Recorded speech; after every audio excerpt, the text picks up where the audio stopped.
Salam əziz və böyük Türk millətim. Salam olsun Mustafa bəy sizə və MGTV izləyicilərimizə. Demək mənim bu videonu çəkməkdə Türkiyəmizə qarşıda gələn böyük təhlükələr olduğunu öncəki videolarımda demişdim. Ancaq bugün yeni aldığım bilgilərə görə iki böyük təhlükə gəlir. Bunlar planlı şəkildədir. İlk öncə bunu da buradan deyim.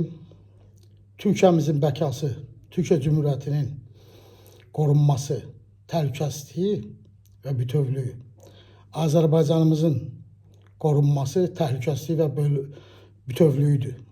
Və onun kimi də Azərbaycanın var olmağı, bəkası Türkiyə Cümhuriyyətimizin bəkasıdır. Bunu hər kəs bilsin. Baxın, mən Türkistan bölgəsindən hələ olayları danışmıram. Bugün Netanyahu kabineti İsrail-Türkiyə arasında gərginliyin son həddə çatmasına görə Ağ Evdə İsrail lobbisləri, Yahudi lobbiləri tərəfindən Trump kabinetinə təklifdə bulunmuşlar ki, Müsəlman qardaşları örgütünü terörist listesine alsınlar. Bu ne deməkdir? Hamas'ı bilirlər ki, Türkiyə Cümhuriyyəti siyasi tərəfdən dəstəkləyir və Hamasla siyasi ayağını, yəni Türkiyəmizdən qopartmaq üçün, yəni dəstəkliyini qopartmaq üçün bu təklifi sürüblər. Çünki Müsəlman qardaşları örgütü və Hamas'da hamısı bir qola bağlıdırlar, bir kökə bağlıdırlar. Və bunu da Hamas liderlərinin Türkiyədə olması və dəfələrlə gəlməsi, getməsi, o zaman İstihbarat Başkanı, bu günləri Dışişləri Bakanı Sayın Hakan Fidan'la da görüşləri, fotoları, bunlar hamısını nəzərə alaraq, bunlar bu plana keçiblər, bu işə keçdilər. Əgər Ağ Ev, Trump kabinesi bu təklifi qəbul edərsə, məncə qəbul edəcəkdir. Məcburdur. Müsəlman qardaşları örgütünü terörist listesine alsalar, Türkiyəmizə qarşı baskı olacaqdır. İlk növbədə Sayın Cumhurbaşkanı Recep Tayyip Erdoğan siyasətinə, Dışişləri Bakanı Sayın Hakan Fidan'a, İstihbarat Başkanı İbrahim Kalın'a, dövlətə, yəni Türkiyə Cümhuriyyətinə baskı olacaqdır. İndi bu nə ilə nəticələnəcəkdir, onu zaman göstərəcək. Yəni bu təhlükə var və artıq oyundadır. Masa üstündadır bu. İkinci bir təhlükəni anlatmaq istəyirəm. Bu, Pentagonun və imperialistlərin Birinci Dünya Savaşı zamanı Osmanlını necə böldülər, parçaladılar, içərdən, dışarıdan parçaladılar, Birinci Dünya Savaşına soxdular. Eyni güclər, eyni piyonlar bugün Türkiyə Cümhuriyyətimizin üzərinə oynayırlar. Eyni güclərdir və eyni piyonlardır. Eyni işdəki xainlərdir. Vətənin duzunu, çörəyini, suyunu içən, çörəyini yiyən xainlərdir. Baxın,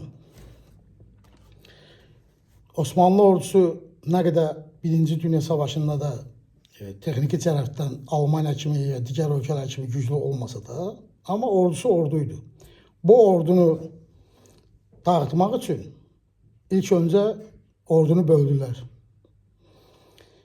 Şam, Bağdad istiqaməti, Mədinə istiqamətində Balkanlara, Qafqazlara, Filistinə, Yəmənə, hər yerdə böldülər.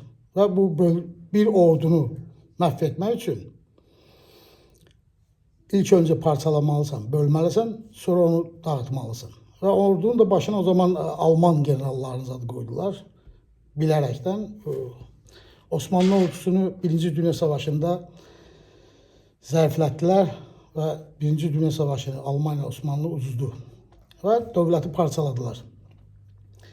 Eyni oyunlar gəlir. Birinci Dünya Savaşına Osmanlının soxmağı Kimlərsə tarixi bildi, bilmədi danışmasın. Nə Nuru Paşa eləyibdi bunu, nə kimsə. Artıq Osmanlının pastasını Avropada Rusiya, İngiltərə, Fransa, İtaliya, Portuqaliya, İspaniya bölmüşdülər. Sadəcə bahanə axtarırdılar. Və Qaradənizdə Osmanlı bayrağını Alman gəmisi tərəfindən Rus gəmisini saldıraraq Rusiya Osmanlını savaşa qarşı-qarşıya gətirdilər və Osmanlını savaşa soxdular. Bugün Qaradənizdə Ukrayna-Rusiya savaşında Qaradənizdə bilirsiniz ki, əsas güc Türkiyəmizdir, ikinci Rusiyadır. Ukrayna bir bölgəsidir, Odessa tərəfdir və batı tərəfindən də Rumıniya və Bolqariya. NATO bu gün Rumuniyada və Bolqariyada da üstlərini qurub dəniz sahillərində. Buna diqqət edin. Qaradəniz Putin Krımı işğal etməyi, Qaradənizdə gücünü artırmaq idi. Qaradənizdən Rusiyanın bu günləri bütün petrol, enerji daşıyan gəmiləri, ticari gəmilərin 90% Qaradənizdən gedərək okeanlara çıxır və oradan ticarət edirlər. Və Ukrayna-Rusiya savaşı başlayan 2022-ci ildə Rusiyanın Moskva hərbi gəmisini Amerikanlılar füzələrlə batırdılar. Bunu mediada belə demədilər. Ruslar da buna olaraq cavab həmin il Amerikan dronunu, Qaradəniz üzərində uçan dronunu Su-57 ilə vurub saldılar. Amerikanlar da buna dillənmədi. Və bu Qaradənizdə sular isinir. Rusiyanın bu günləri Odessanı alması fikirləşib, o planında da var. Ukraynanı dəniz sahillərindən uzaqlaşdırmaqdır. Qaradənizə yolunu bağlamaqdır. Və indi bura diqqət edin. Türkiyəmiz NATO'nun üzvü, Romanya NATO'nun üzvü, Bulqariya da NATO'nun üzvüdür. Əgər yarın Qaradənizdə bir çaxnaşma baş versə, Rusiya, Amerika arasında, NATO arasında, boğazların anahtarı Türkiyəmizdədir. Bu da nə deməkdir? Bu bir daha Qazi Mustafa Kemal Paşanın, Atatürk'ün öncə görməyi və dahi olmasının 90 il bundan əvvəl Mondros anlaşmasında imzasını atmasının bugünə kimi Türkiyə Cumhuriyyətinin həm Bosfor boğazları əlində tutması və Qaradənizin anahtarını əlində saxlamasıdır.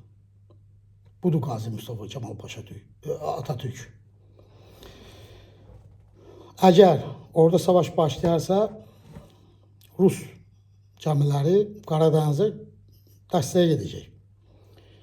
Türkiyəmiz nə edəcək? Türkiyəmiz boğazları bağlasa, icazə verməsə, Rusiya, Türkiyə qarşı-qarşıya qalacaq. İcazə versə keçməyə də, çünki sazişdə savaş edən zaman 21 gündən artıq qala bilməzlər, keçə bilməzlər. Əgər icazə versə, Amerika ilə Türkiyənin arasında nə baş verəcək və nə nəticə ələcək? Türkiyə burada avtomatik olaraq bu şeytani projenin ikinci B bəndidir bu, Türkiyəmizə qarşı. Tam ortasında qalır. Ukrayna-Rusiya savaşında düzgün, doğru politika saxlamasını mən tərifləyirəm. Türkiyəmizin doğrulara doğru deyərəm, çünki mən strateji analitikam. Yanlışlara da yanlış deyərəm. Çox doğru siyasət yürütdü. Ancaq Qaradənizdə sular isinməyə doğru gedirsə də, yarın orada Rusiyanın, Amerikanın qarşılaşması, bir savaş çıxmasında Türkiyə, Romanya, Bolqariyada üçü də NATO ölkəsi olaraq və Qaradənizin anahtarı da Türkiyəmizin əlində olaraq nə baş verəcək? Boğazları bağlasa Ruslarla qarşı-qarşıya qalır. Rus gəmilərini də bıraxsa bu da olmur. Həm NATO'nun üzvü, həm Amerika ilə bu da əmələ gəlməyəcək.